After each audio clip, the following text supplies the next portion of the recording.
আসসালামু আলাইকুম। Farzana's new recipe চ্যানেলে সবাইকে স্বাগতম। আজকে তাল দিয়ে ভীষণ মজার একটি বিকেলের নাস্তা রেসিপি শেয়ার করব। নরম তুলতুলে তালের প্যানকেকের রেসিপি শেয়ার করব। এভাবে তাল দিয়ে যখন আমি প্যানকেকগুলো তৈরি করেছি, বাড়ির সবাই তো খেয়ে পুরোই অবাক। যেমন হেলদি তেমনই টেস্টি। নরম তুলতুলে তালের এই প্যানকেকের রেসিপিটি বাসায় যে কেউ খুব সহজে তৈরি করে নিতে পারবেন। চাইলে এভাবে রেসিপিটি তৈরি করে বাচ্চাদের টিফিনও আপনারা দিতে পারেন। তো চলুন দেখে নিন তালের এই প্যানকেকের রেসিপিটি আমি কিভাবে তৈরি করেছি। প্রথমে একটা বোলের মধ্যে এখানে নিয়ে নিব ছোট 1 বাটি পরিমাণ তালের রস। এখানে আমি 1 বাটি থেকে একটু কম পরিমাণ নিয়েছি। সঙ্গে সেম বাটিটা মেপে দিয়ে দিব 1 বাটি পরিমাণ কাঁচা তরল দুধ। সাথে দিয়ে দিচ্ছি 1 বাটি পরিমাণ চিনি, একটি ডিম। তো ডিমটাকে এখানে আমি ভেঙে সরাসরি দিয়ে দিব। এবার দিয়ে দিব আধা চা চামচ পরিমাণ লবণ, 1 চা চামচ পরিমাণ বেকিং পাউডার। এবার এই সবগুলো উপকরণ খুব ভালোভাবে মিশিয়ে নিব। তো চিনিটা গলে যাওয়া পর্যন্ত আমি এই মিশ্রণটাকে খুব ভালোভাবে মিশিয়ে নিচ্ছি। এবার এখানে আমি দিয়ে দিব ময়দা। তো এখানে আমি যেই বাটিটা মেপে এতক্ষণ মাপগুলো করে নিয়েছি, সেম বাটিটা মেপে এখানে প্রথমে 1 বাটি পরিমাণ ময়দা দিয়ে দিলাম। দিয়ে খুব ভালোভাবে এখানে মিশিয়ে নিয়েছি। এবার আমি এখানে আরও 1 বাটি পরিমাণ ময়দা দিয়ে দিলাম। দিয়ে আবারও খুব ভালোভাবে মিশিয়ে নিব। তো এখানে আমি এরকম একটি মিশ্রণ তৈরি করব। আমরা সাধারণত কেক বানানোর জন্য যেরকম ঘনত্বের মিশ্রণ তৈরি করি। তো এখানে মিশ্রণটা কিন্তু আমার পারফেক্টভাবে বানানো হয়ে গেছে। প্যানকেকটি তৈরি করার জন্য আমি এখানে এরকম ঘনত্বের একটি ব্যাটার তৈরি করে নিয়েছি। আপনারা যদি এভাবে ব্যাটার তৈরি করে ওভেনে বেক করতে চান, সেই ক্ষেত্রে আপনাদেরকে এখানে কিছুটা পরিমাণ তেল কিংবা বাটার ব্যবহার করতে হবে। যেহেতু এই কেকগুলো আমি চুলাতে তৈরি করব, তাই এখানে আমি বাটার কিংবা তেল কোনো কিছুই দেইনি। তো সরাসরি এখানে চুলায় একটি ফ্রাই প্যান বসিয়ে দিলাম। এখানে সামান্য পরিমাণ কিছুটা তেল দিয়ে দিয়েছি।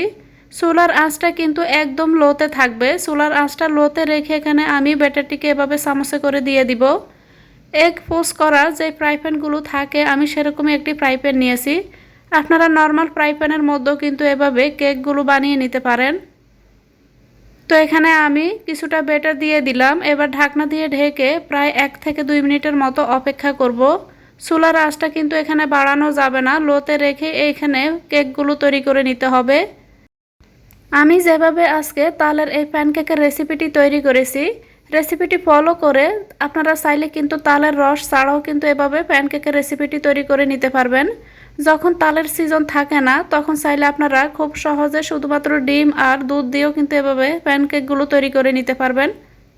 যখন বুঝবো একটা পাশ হয়ে গেছে, তখন আমি কেকগুলোকে উল্টিয়ে নিব। তো এখানে দুটি হাতে 2টি চামচের সাহায্যে আমি এখানে কেকগুলোকে উল্টিয়ে নিচ্ছি। এতে করে উল্টাতে সুবিধা হবে।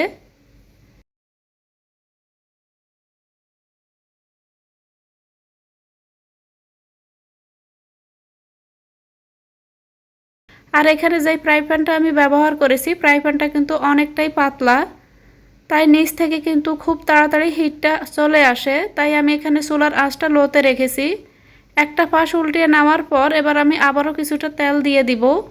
খুব বেশি তেলেরও প্রয়োজন হয় না, একদম হেলদিভাবে কিন্তু এই কেকগুলো তৈরি করা হয়। তো এখানে কেকগুলো আমার তৈরি করা হয়ে গেছে। এবার আমি এগুলোকে চুলা থেকে নামিয়ে নিব। ঠিক একইভাবে আমি এবার আবারও কিছুটা ব্যাটার এখানে দিয়ে দিব। দিয়ে আবারও ঢাকনা দিয়ে ঢেকে সেমভাবে আমি এই কেকগুলোকেও বানিয়ে নিব। ঠিক একইভাবে বাকি সবগুলো নাস্তা আমি এখানে বানিয়ে নিচ্ছি।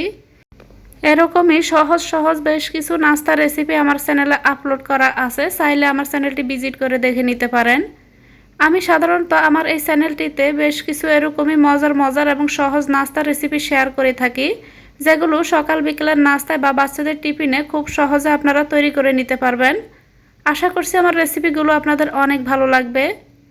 তো এখানে এই কেকগুলোকে একটা পাশ হয়ে যাওয়ার পর আমি যখন উল্টিয়ে নিয়েছি, তখন এখানে আবারও কিছুটা তেল দিয়ে দিব। এভাবে তেলটা যদি 2টা পাশে আপনারা লাগিয়ে নেন, সেই ক্ষেত্রে এখানে এই নাস্তাগুলো খেতে কিন্তু অনেক বেশি ভালো লাগে। এখানে এই কেকগুলো আমার বানানো হয়ে গেছে। এবার এগুলোকে আমি তুলে নিব। তো ঠিক একইভাবে এখানে আমি বাকি সবগুলো কেক বানিয়ে নিয়েছি। একটি ডিম আর ছোট এক বাটি দুধ দিয়ে দেখতে পাচ্ছেন কতগুলো কেক হয়েছে, আর ভিতর থেকে খুবই নরম তুলতুলে হয়েছে। এভাবে কেকগুলো একবার শুধু বাসাতে তৈরি করেন, দেখবেন ছোট থেকে বড় সবাই অনেক পছন্দ করবে, আর বানানো মাত্রই নিমিষে শেষ হয়ে যাবে।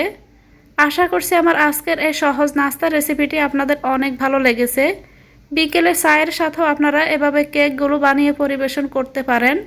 রেসিপিটি ভালো লাগলে প্লিজ চ্যানেলটিকে সাবস্ক্রাইব করে রাখবেন। আল্লাহর কাছে সবার সুস্থতা ও মঙ্গল কামনা করছি।